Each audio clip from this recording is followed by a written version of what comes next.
My name is Morgan Parsons, and for my presentation, I did Chapter 13, Food Safety and the Global Food Supply. This was an individual project, so I was solely responsible for graphics, locating scholarly resources, and editing the presentation. Copyrights and fair use.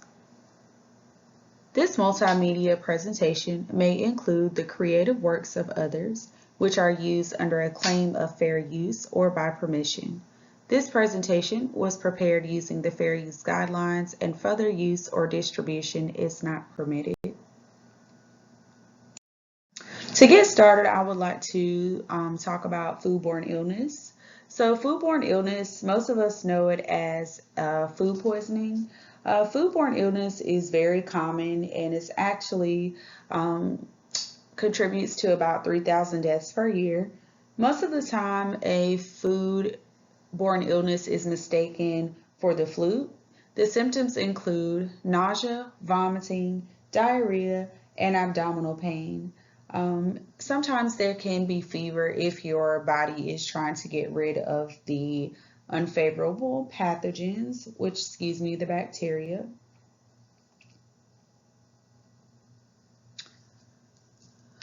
Foodborne illness can be classified into two types, which is food intoxication and food infection.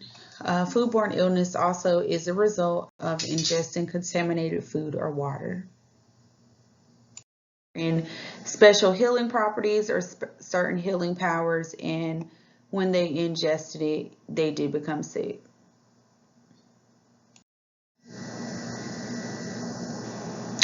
The first type of foodborne illness is a food intoxication, which is caused by bacteria.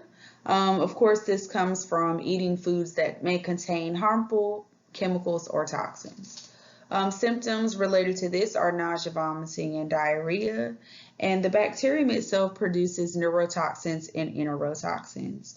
Neurotoxins and enterotoxins are certain kinds of bacteria that can affect your body differently whenever you become infected from eating contaminated food.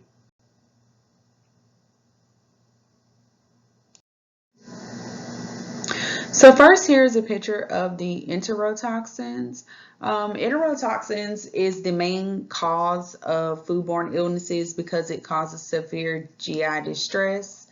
The infection or bacteria, the Vibrio cholera, also causes or is a main cause of food infection, and also commonly Salmonella is a common food intoxication that we can get from handling uncooked food, raw food, or just food that has not been prepared properly. So neurotoxins are a little different. Neurotoxins can come from certain foodborne intoxications as well. But the thing about neurotoxins is that whenever you are infected with them, they will affect your nervous system and could possibly cause permanent and severe to permanent damage. And this results from eating foods containing lead or other heavy metals, such as mercury and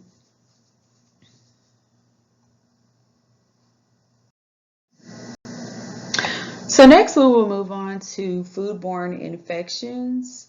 Foodborne infections are a direct result of eating a food that contains a living organism, such as parasites, viruses, or bacteria. A common foodborne infection is norovirus. Actually, a couple years ago, I went on a cruise and actually contracted norovirus, and I was sick for about a week. And generally, it causes abdominal pain, vomiting, and diarrhea. Inside the body, the bacteria does start to settle down and spread quickly, which causes an onset of symptoms. So that is why usually if you go out to a buffet and you're sick, let's say you get sick within about 30 minutes, that usually is a sign of a foodborne infection. Foodborne infections also consist of C. difficile, which is spread through feces. So that is also a common illness or infection that people can get as well. And what it does is just disrupt the microorganism or the good bacteria of the gut. For my first study, I read an article about a nursing facility that contracted norovirus, which was the result of a foodborne outbreak from eating contaminated food. So the purpose of my study or research was to demonstrate how rapidly a foodborne illness can spread throughout the nursing facility. The people involved of the nursing facility, the people involved in this study were the nursing facility, the staff, and then household contacts of the staff because they also became sick as well. The methods that were used to test and to see the effects of the norovirus were the epidemiologists.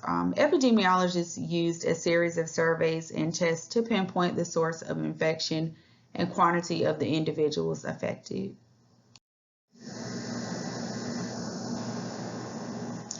So the results of this study showed that the source of the infection was a turkey dinner that was served to the residents at dinner time.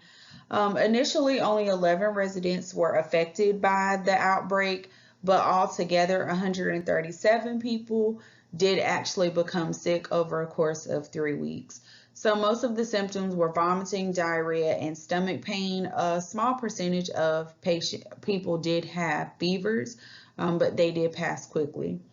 So my conclusion for this study would be that the norovirus does spread rapidly from host to the susceptible host. So it did spread from the residents who consumed the turkey dinner who became sick. Then it spread to the caretakers, the nursing staff of the facility, and then it spread to the households of the nursing staff. So there were 3 groups of people that were affected by this one turkey dinner. I do recommend that the nursing facility review their food safety guidelines to prevent this from recurring again. Next, I'm going to talk about safe food storage.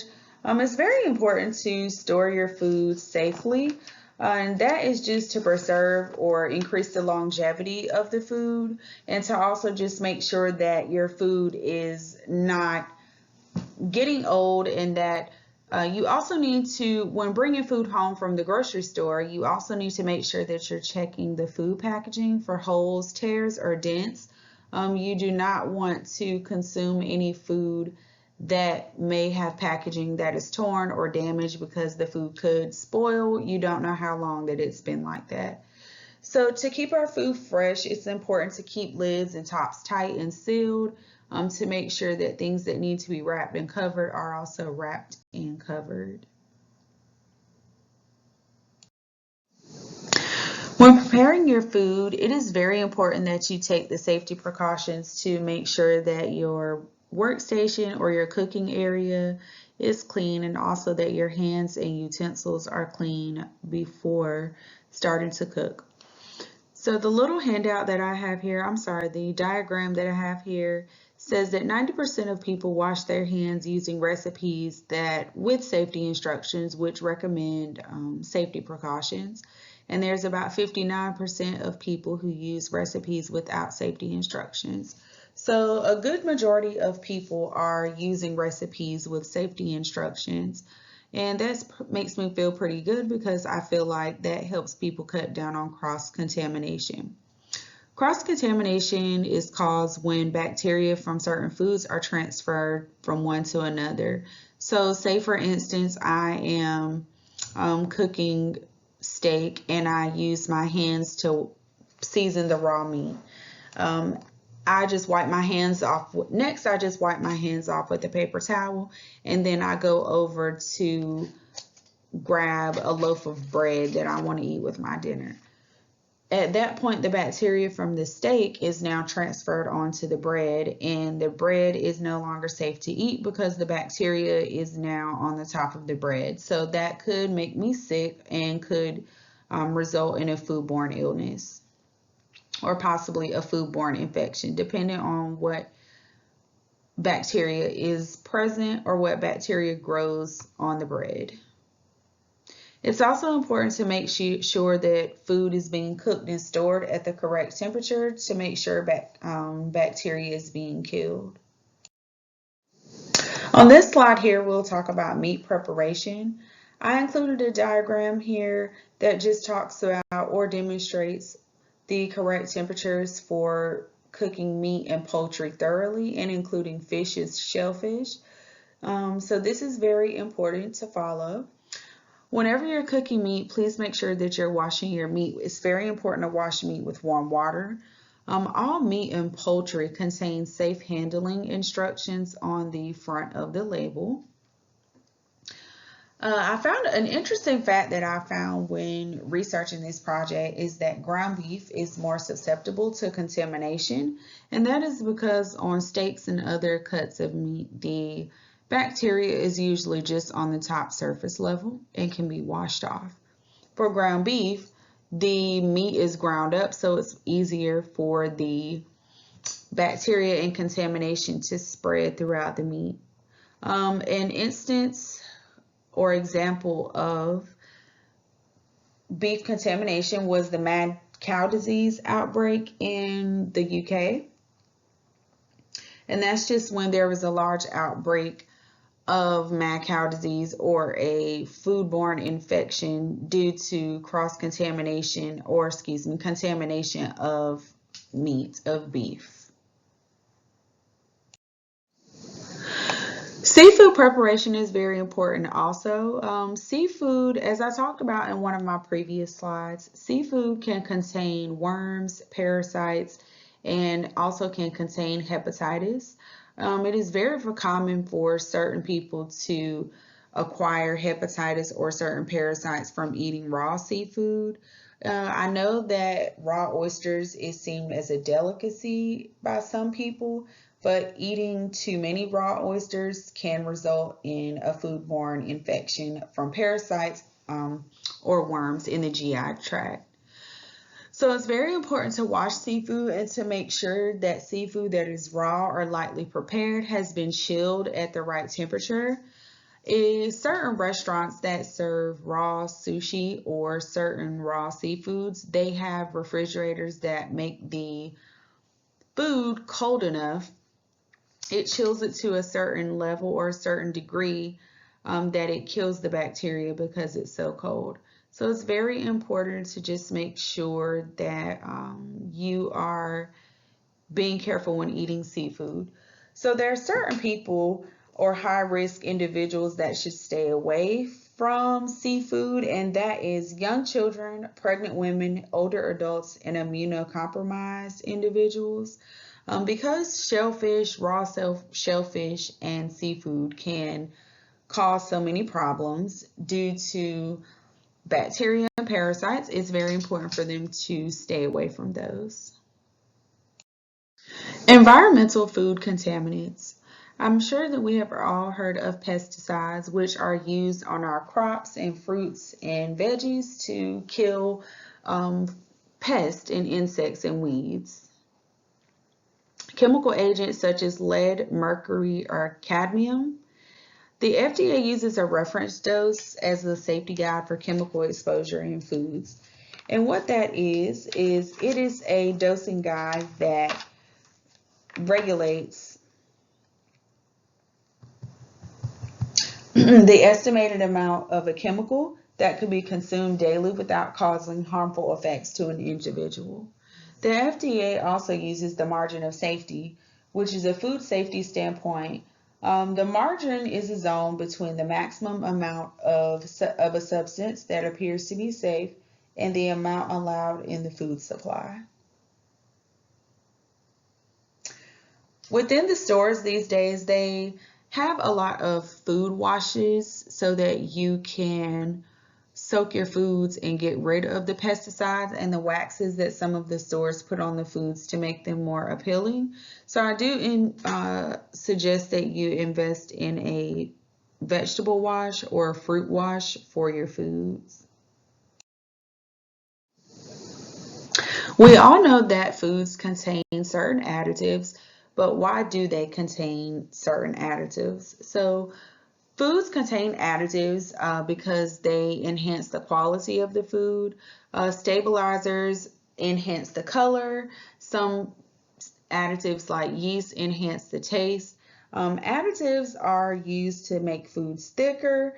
They're used to increase the taste palette or even enhance the color of foods.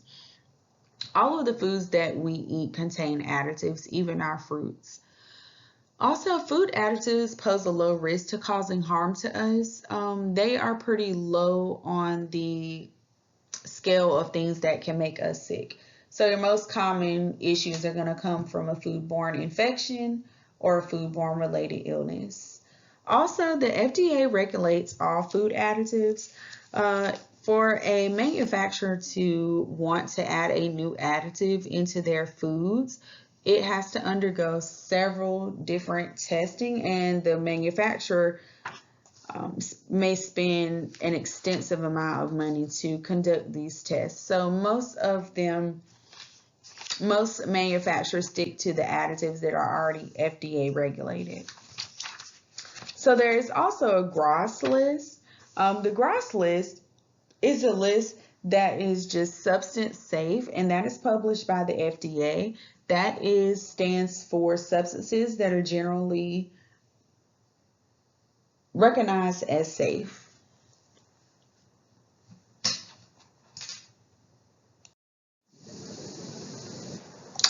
So there are also several controversial food technologies. These food technologies either help our foods or eliminate bacteria and sterilize our foods, or they change or alter the chemical makeup or genetics of the food.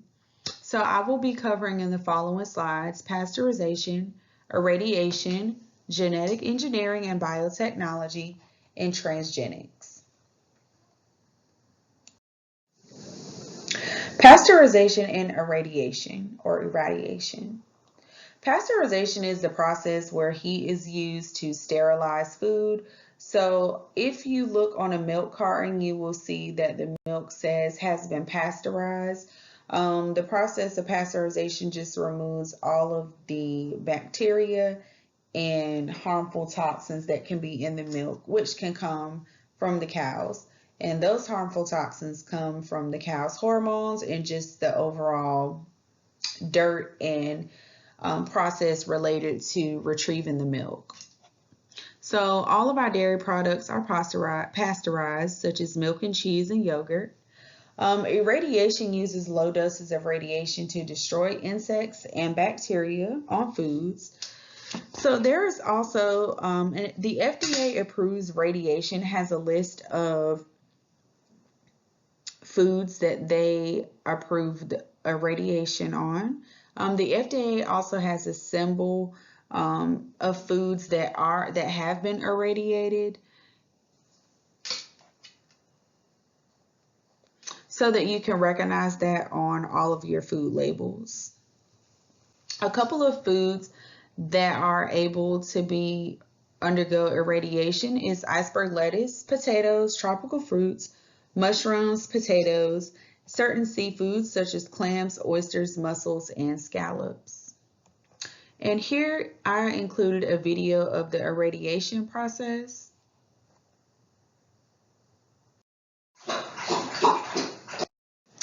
Genetic engineering, biotechnology, and transgenics also play a part in our food supply.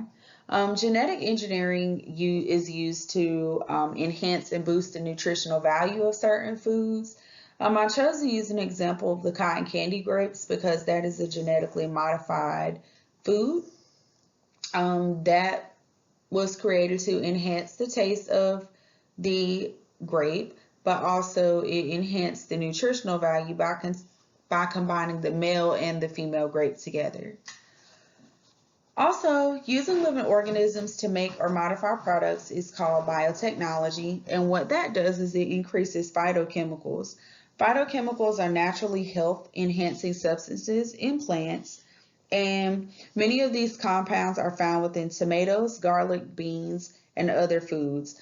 These foods are known to protect against cardiovascular disease and contain free radical damage and prevents free radical damage to tissues.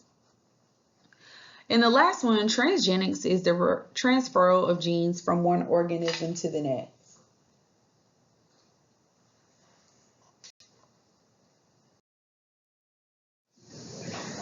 So next we're going to talk about food insecurity and what causes food insecurity. Food insecurity is the inability to acquire or eat food. Poverty is the major cause of major cause of the food insecurity. Due to jobs being lost, lack of employment, lack of health resources, lack of money, lack of transportation to acquire food, poverty is seen as the main cause of the food insecurity. So next up, we're going to talk about the global food supply. Food insecurity is more prevalent in underdeveloped countries and places, or underdeveloped nations, or places that simply do not have access to food or food resources. Food insecurity is the major cause or main cause of a protein energy malnutrition. To the right, I've highlighted two protein energy malnutritions. And as you can see, each one of these causes different symptoms. So in the one here, it causes scaly skin, a distended abdomen, and swollen ankles. And on the marsumus on the right, it causes wrinkled skin, severe muscle wasting, and hair loss. And it actually makes the individual appear to look a lot older than what they are. Protein malnutrition is mainly will be seen in children before it is visible in adults, since children rely on such a high protein or a high calorie diet. Since the pandemic started about 2 years ago, the food insecurity has increased. In 2020, about 5.1 million households experienced food insecurity, and COVID-19 was a direct impact, definitely exacerbated the food insecurity within minority communities. Within the next few slides, I will show what communities were affected by the global food supply. My second case study, I read an article titled "The Global Food Insecurity in African, Caribbean, and Black Populations During the COVID-19 Pandemic." The participants of this study were African, Caribbean, and the Black population communities in the U.S. and globally. Secondary research from medical journals and articles revealed that food disparities were higher in minorities during COVID-19. The results showed that increased food insecurity in the African, Caribbean, and Black communities did grow. Health complications also arose from the lack of nutrition, and unemployment was a main contributing factor to the food insecurity. During the pandemic, many people in these ethnicities or communities became unemployed or jobless due to the pandemic. In conclusion, I believe that policy should be created to combat food insecurity in the minority communities. More resources should also be available in communities to help with hunger. What can we do to help with food insecurity? Volunteer at your local community food bank. Make a priority to inform legislation about hunger issues, and also find ways to improve hunger in your community.